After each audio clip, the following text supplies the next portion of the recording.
Minister Ong Ye Kung.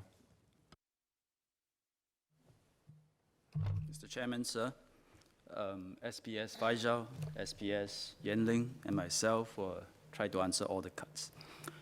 We have heard a lot about how the future will be different. The questions from Mr. Nispua, Ms. Fumi Ha, Mr. Zainal Zapari, Mr. Thomas Chua, I think it all boiled down to this one central question that should really preoccupy every education minister in the world. And the question is our education system preparing young people for a fast-changing future, or as the model as we know it, is it outdated? Our system has a solid foundation. This is reflected in good PISA scores, good university rankings, good employment outcomes. By no means they guaranteed success, they will guarantee success, but they are indicative of how we have gotten the evergreen basics right. And we must build on, not sit on, this foundation. And indeed, this has been the mission of every single education minister in Singapore over the years. 40 years ago, our schools suffered from very high dropout rates. A uniform curriculum also did not cater for students' varied pace of learning. The then Minister for Education, Dr. Goh Keng Swee, said that the starting point is to identify the causes of things before putting in solutions to fix them. His solution then was to allow students to study at different paces that suited them. School dropout rates then dropped dramatically. Subsequent education ministers continued to tackle the problems of their times. It is due to all of them and all our educators that we have the strong foundation we have today. Mr. Nispua asked for the worldwide trends we are grappling with now. The fact is that today, the education ministers face a challenge that is entirely different in nature compared to 40 years ago. Things are changing so fast, and the future so dynamic, so uncertain, so VUCA, that it is hard to identify the causes of things and come up with solutions before another future unfolds. However, we can anticipate the shape of things to come and build a system that can respond to and embrace the changes. We can already identify some features of the future system. For one, education needs to wear lighter academic colors. Hence, we revamped the PSLE scoring system. Education also needs to recognize the diversity of strengths and talents amongst our young. Hence, we brought the direct school admission system back to its original objectives. Place students into IHL or Institutes of Higher Learning based on aptitudes and demonstrated interests rather than just grades alone. And we started new applied and design universities. We opened up work-learn pathways. We also need a new kind of IHL, where success is not measured merely by pass rates, employment outcomes, international rankings, but the long-term resilience of students, their willingness to take risks, to innovate, to create. By reshaping this education system, we can ensure the long-term prosperity of Singapore and continued social mobility across generations, an imperative of the education system that Ms. Sylvia Lim raised. In this system, you learn to learn and you never really graduate. That is the essence of Skills Future, and the most important feature we need to build into our system today. How do we do so? Mr. Nispua once told me, and you just repeated again in your opening speech, that of all the changes made to the education system in recent years, the one that got you most excited was the integration of Skills Future Singapore into MOE. And I remember in your words 2 years ago, you say it's a game changer. And I think you are right. I agree with you. This change starts IHLs breaking out of their traditional mold, from educating only students to becoming centers for lifelong learning. The immediate impact is this. IHL, they started ramping up their courses for adult workers. So in 2017 alone, 54,000 adult learners passed through our IHLs, slightly over 10% of the entire market, of the entire adult learning market. But the more profound impact is what is going to come next, which is their new approach to teaching, Why is there a new approach? Because previously, IHLs all have the mindset that we only have 3 to 4 years to prepare students before they embark on their careers. So from the word go, IHL are in a race against time to pack in foundational knowledge, industry-related training, interdisciplinary skills, work attachments, all within that 3 to 4 years. The result is a hectic and technically very intensive curriculum. So employers often comment that Singapore graduates, we know a lot of stuff, technical stuff.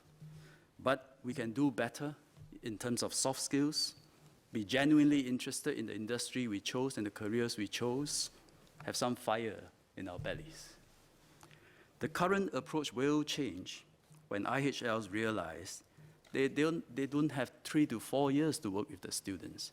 They have 20, 30 years to work with the students, because they will keep returning for more knowledge and skills after graduation. And so there's really no hurry to pack so much stuff into the formal curriculum in that 3 to 4 years. Instead, there can be a greater focus on laying a strong foundation, giving them more time and space to seek counsel, decide on their career and their area of interest. Only an interest-driven choice will motivate students to want to learn their whole life, to master their professions and their crafts, and to build deep expertise. This paradigm shift will deeply affect the way education is delivered in IHLs. I will talk about 3 aspects today: develop, discover, and deepen. Let me first talk about changing the way we develop students. Ms. Fumi Ha and Mr. Zainul Zapari said that education model and techniques must be updated to reflect the changing needs of industries and the world and the real world. That is why our children are going through today, our children are going through today at IHLs is vastly different from we, as parents, went through when we were students. Vastly different. IHLs can no longer merely be places to listen to lectures. Schools and IHLs must also be places where students make friends, build networks, seek mentorship, gain exposure to different cultures, discover what they want to do, and even find lifelong partners, but only at IHLs, not the schools. In short, as Mr. Edwin Tong pointed out, learning must become experiential. Knowledge no longer carries the same premium it used to because technology has made knowledge very accessible. What is highly valued today is how someone applies the knowledge in real life. In other words, what is valued is skills. That comes with experience and practice. And that's why all our IHLs are introducing more experiential learning into their curriculum. Today, industry attachments have become the norm, and practically all polytechnic students are required to go through them. At the Singapore Institute of Technology, or SIT, industry attachment is, in fact, an integral part of the education and lasts up to 1 year. Internship is at one end of the spectrum of industry experience at IHLs. At the other end of the spectrum, which Mr. Ang Wei Nen asked about, are various work-study programs. For example, we have 76 Earn and Learn programs, training over 1,700 students so far. The autonomous universities, or AUs, have also started offering SkillsFuture work-study degree programs in areas such as information security, business and analytics, software engineering, and finance. So far, close to 90 students have enrolled in such programs. Number is not big, but the number will grow, and the number of courses being offered will also grow. We also announced the launch of the ITE Work-Learn Technical Diploma in 4 sectors late last year. A couple of members asked for an update. So interest in the program is strong. ITE received more than 300 applications for the 180 places available. So each course is at least 1.3 times or 30% oversubscribed. The technical courses are particularly popular, such as offshore and marine and M&E and engineering. ITE is engaging various industries and plan to roll out another 10 new ITE technical diploma programs in the next 2 years. So to Mr. Thomas Chua's question on how do we bridge the gap between industry need and education, I call upon industries to participate directly in education. Our new programs are bringing industries into the IHLs and IHLs into the industries. Whether it's IHL or industry, both can initiate the discussion. There is also greater recognition of the importance of overseas exposure, because our young will very likely grow up to have to work in global industries and international communities. Today, around 2/3 of all AU students do at least one overseas stint in the form of academic exchanges, overseas internships, or entrepreneurship experiences, or short project-based trips. SMU and SUTD are also focusing on exposing students to Southeast Asian countries, which form Singapore's immediate economic hinterland. In particular, overseas entrepreneurship programs, where students are attached to startups in the United States, Europe, and Asia, are being ramped up rapidly in the AUs. Startup incubators, such as Block 71 and the Hangar at NUS, Intuitive at NTU, as well as Pollinate, jointly set up by Ngee Polytechnic, Singapore Polytechnic, and Temasek Polytechnic, they're all buzzing with activities. Experiential learning also involves learning knowledge and skills that are contemporary, relevant, and hands-on. At NUS, there's a strong emphasis on data science and IT. All students have to take a compulsory module. All students, whether you're learning literature, arts, history, or science, or engineering, you must take compulsory modules either on quantitative reasoning or computational thinking. These are the foundational skills to coding and data analytics. NTU too has announced that it will make courses in digital literacy compulsory for all students. SUTD made a similar move last week. This is a significant shift in IHL curriculum, and it has taken off across the board. I visited our local engineering company, Hope Technique, recently. Members will know them for building the Red Rhinos for SCDF. They are also building robots, autonomous vehicles, exoskeletons for many international customers. When I ask how can we improve the education of engineers, one of the founders, Mr. Peter Ho, an NUS alumni, said that engineering students should learn how to welding. He said knowing welding means you can do prototyping, and that makes you a better engineer. I think there's a lot of wisdom in that comment. It reflects a growing need to incorporate innovation and creation into our curriculum. And it's part of applied learning that Minister Ng Chee Meng spoke about. I'm not sure in time our engineering students will all learn welding, but they do learn 3D printing today. And perhaps all engineering students should learn prototyping. Let me now talk about how we can better support our students to discover their interests and aptitudes.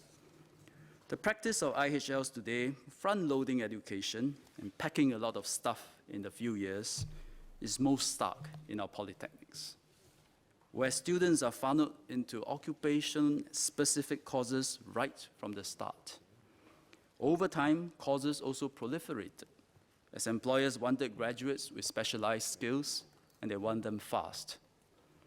But it is daunting and confusing for our students who are at the age of 16 or 17, have to choose amongst 220 courses very delicately salamied. Most of them hardly know what work life is like, much less the work nature in these specific courses and jobs. As IHLs transform into centers for lifelong learning, this approach will change. First, we will have more common entry programs, or CEP, Mr. Seah Kim Peng asked about, and we will have more of them at the polytechnics. Well, there's always a small group of students who are very clear about what they want to do from a young age. The majority of students are actually still in a self-discovery mode when they enter polytechnics. They may have an idea that they like engineering, IT, or social science, but they find it too early to pick a course that is specific to an occupation. For these students, therefore, I agree with Mr. Seah Kim Peng that giving them more time to explore their interests will help. Even extra 6 months, extra 1 year is going to help. Thus, from 2019, polytechnics will offer more CEPs, Common Entry Programs. CEPs comprise foundational modules common to a particular cluster of discipline, and students get to sample all of them and explore their interests. Today, all polytechnics already offer an engineering CEP, and they will introduce 2 more CEPs, one in business and the second one in information and digital technologies, 2 clusters. So from next year, we expect the 2 CEPs to account for 30% of these clusters intake. To illustrate, for a student in the information and digital technologies cluster, he will take foundational courses in computing mathematics, introduction to programming, network fundamentals in his first year. From his second year, he then decides on his specialization. That will give them more time.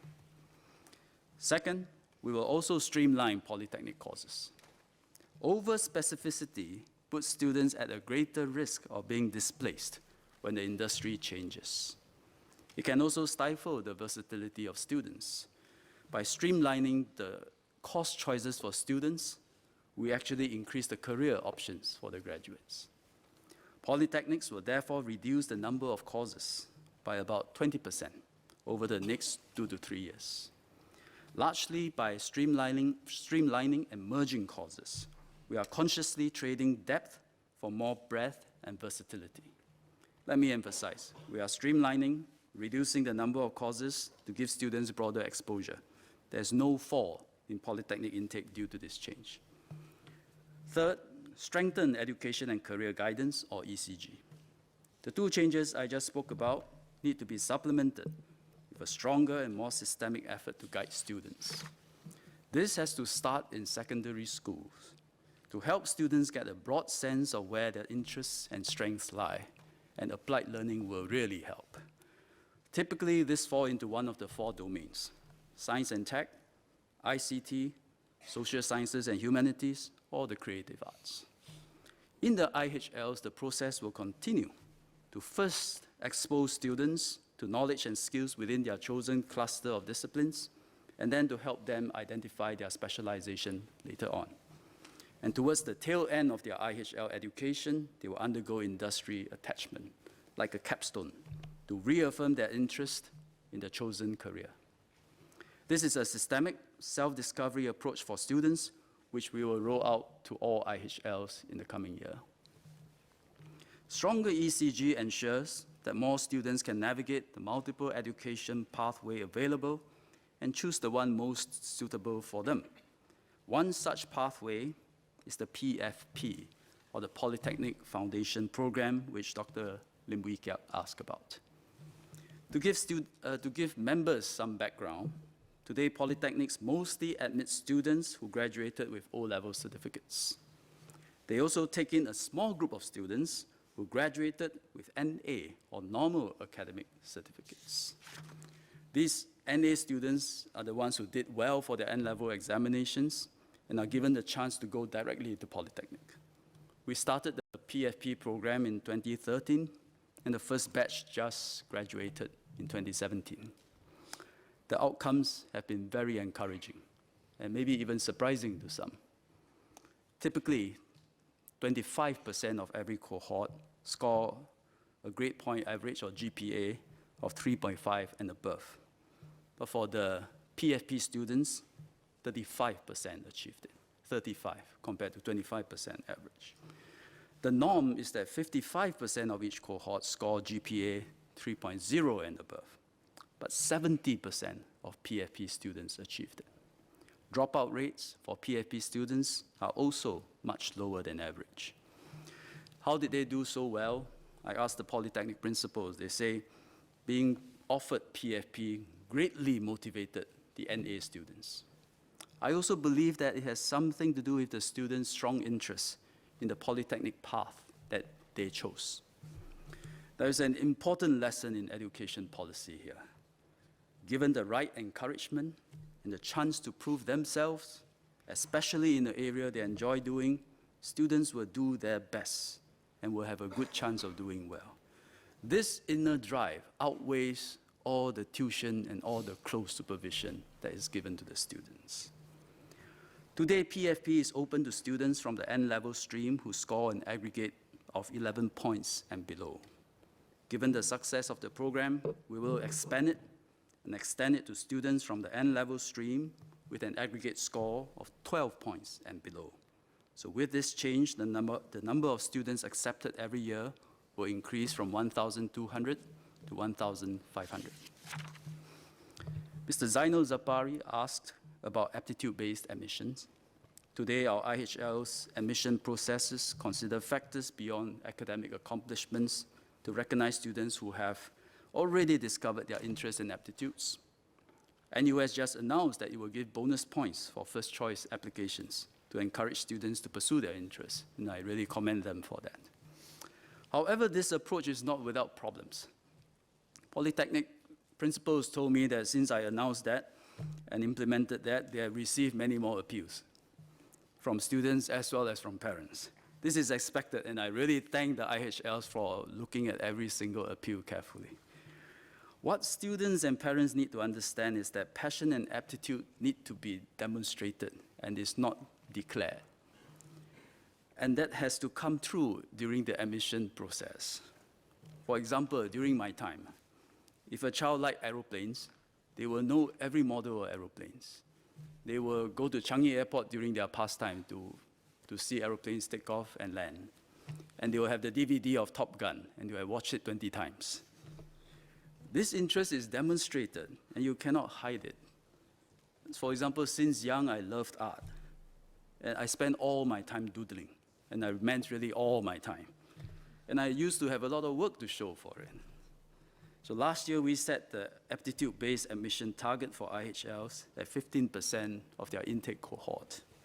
The institutions have made good strides, but they have not fully used the quota, so I will leave it at 15% for now. However, there's more scope for us to do more. However, there's scope for us to do more at ITE. Ideally, admission to vocational training pathways should predominantly be aptitude-based. There are practical constraints such as course capacity or the industry's ability to absorb these graduates. But where possible, we want every student to enter a vocation of his liking. ITE will embark on a review of its admission system to rely more on assessing students' aptitudes through interviews, review of portfolios.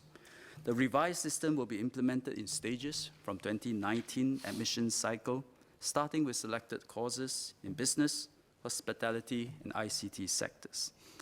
I also note Ms. Denise Pua's two examples of normal stream students who like art but unable to get into LaSalle or NAFA. And that's because they require a minimum of O-level certificates. And we will review that. After all, we have a PFP program that allows N-level students to go up to a diploma program in Polytechnic. So we will review that. So thank you for that feedback. Next, let me talk about deepening what we learn through lifelong learning. Ms. Fumi Ha asked about the status and future plans of SkillsFuture. It is a long-term effort. I thank DPM Taman for his assessment that we are a third there. Actually, I think it's more like a quarter. SkillsFuture is not just the SkillsFuture credit, as we all know. Neither is it just about getting IHLs to deliver training programs for adults. It requires a transformation of the education system as we know it. It requires our young to uncover their interests and passions and commit to learning their whole life. It requires employers, private training providers, and IHLs to all do their part for lifelong learning. It requires society to celebrate and recognize a broad range of achievements and successes. The IHLs can play a bigger role in our future plans for SkillsFuture. They have studied the industry transformation maps, gotten feedback from industry partners, and have launched about 800 industry-relevant modular courses since October last year. They are collectively known as SkillsFuture series and cover a wide range of disciplines. ICT is a key focus of the IHLs. It is a rich area.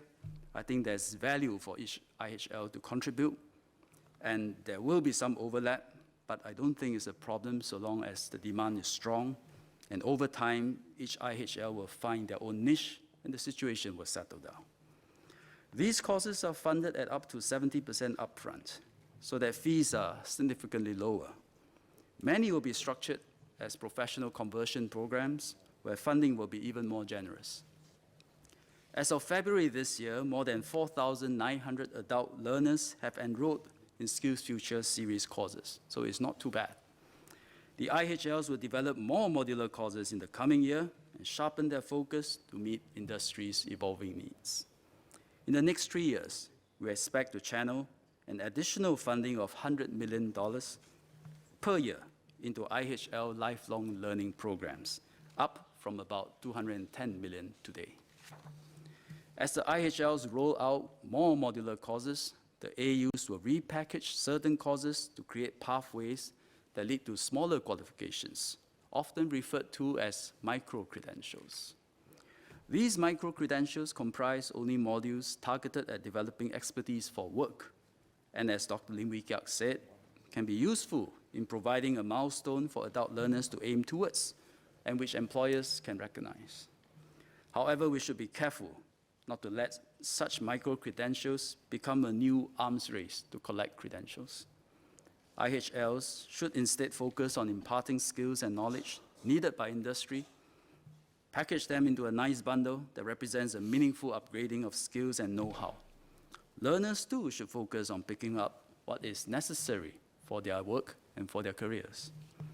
Our AUs will progressively roll out more of such micro-credentials in the coming years and subject them to the market test. As we step up support for SkillsFuture series courses, we also reviewed the way we fund postgraduate by coursework programs at our universities, namely Masters by Coursework and postgraduate diplomas. Mr. Henry Kwek and Ms. Cheng Li Hui asked for an update on the review. Given our limited budget, we need to do some reallocation of resources. Hence, from 2019, for the majority of MOE-funded postgraduate by coursework programs, the subsidy level for permanent residents will be adjusted slightly downwards, while that for international students will be discontinued. However, there will be no change in the subsidy level for Singaporeans. This will free up about $25 million in budget each year, which will be rechanneled to support modular courses at our IHLs for our local workforce. Notwithstanding the reduction in subsidy for non-Singaporeans, we must continue to attract selected, deserving postgraduate international students that can make meaningful contributions to Singapore. Besides these discrete changes, what is more important is a shift in the mindsets of all our IHLs to embrace lifelong learning as part of their mission. Mr. Ang Wei Neng is right that gone are the days where a degree can last someone a lifetime. NUS is blazing the trail in this regard. Last year, NUS announced that all alumni can take up to 2 modules for free over a 3-year period. The response was overwhelming, and alumni started to attend classes side by side with young undergraduates. Encouraged by the good response, NUS is expanding it into a program called NUS Lifelong Learners, or L-Cube. Under L-Cube, NUS will treat every student enrollment as lasting for 20 years, not just 3 or 4 years. It will help their students build their careers, learn for life during this period. This gives new meaning to the word alumni. I'm sure this change in mindset will spread to all IHLs. Today's short courses for adults are mostly unpacked from long, full-time programs. In time, they will have to be developed independently with a practical bent, delivered by practitioners on skills in demand by industries, or a futuristic bent, taught by researchers on cutting-edge technology. Mr. Chairman, sir, let me conclude. Transformation of education cannot be done by MOE alone. I agree with Ms. Fumiha that a key partner in education are the employers. We need employers hands on deck too, to provide input on curriculum design, offer their experts as adjunct lecturers, place their students in meaningful internships, participate actively in lifelong learning by providing in-house training for their employees.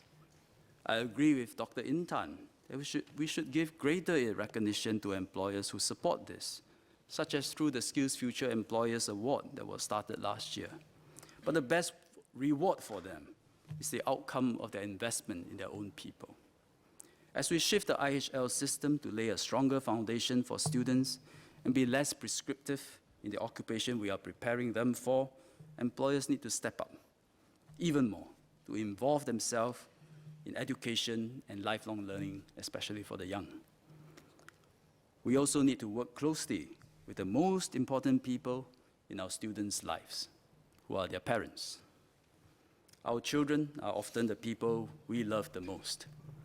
It is natural for parents to want to bring them up impeccably, from the night feeds when they are babies, helping them with homework when they are in primary school, take leave when they are taking PSLE, attend open houses at the IHLs with them, interview their boyfriends and girlfriends.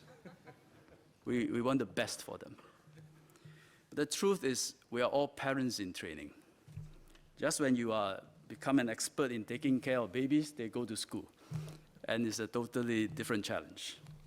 And when you thought you had finally mastered parenting school-going children, they become teenagers. And then that presents another area of challenge. Our children often do a better job at keeping up with the fast-changing world than parents do. By ensuring that they are so well taken care of, does it help them? Or are we inadvertently blunting their abilities to adapt? Years ago, I taught my daughter how to cycle. And I learned that a young girl cannot learn how to balance with an overly protective dad holding the back of the bike. I have to let go. Eventually, when my running cannot keep up with her paddling, I did. And off she goes. She learned how to cycle, I learned how to let go. Perhaps one of the best things we as parents can do for our children is to know when to let go and what to let go of. But this does not mean that they will be left alone. They will have the love of the family, as well as the support of the entire school system. That is why parenthood is a roller coaster ride and for the lion-hearted. There is no guaranteed success, but children, they need the time and space to explore in order to discover their strengths and their interests, find their place in the world, ignite their joy of learning. This is not just a matter of personal freedoms, but a pragmatic response to the fast changes in the world around us. A world where it is hard to identify the landing points that the unfolding stories of the rise of China, technological advancement, what would they lead us to? A world where the young are creating their own jobs through startups and innovations and shaping their own future. So 40 years ago, we built systems to respond to challenges that we could identify. We must now foster human ingenuity and resilience so that our children can thrive in a future we cannot yet discern. This requires us to give students a say in what, how, and when they want to learn, to help them develop, discover, deepen their knowledge and skills in the areas that they are passionate about. This is the best gift we can give to our children, but we cannot give it to them. We can only set them on a journey that they can discover and find it for themselves. Thank you, Mr. Chairman, sir.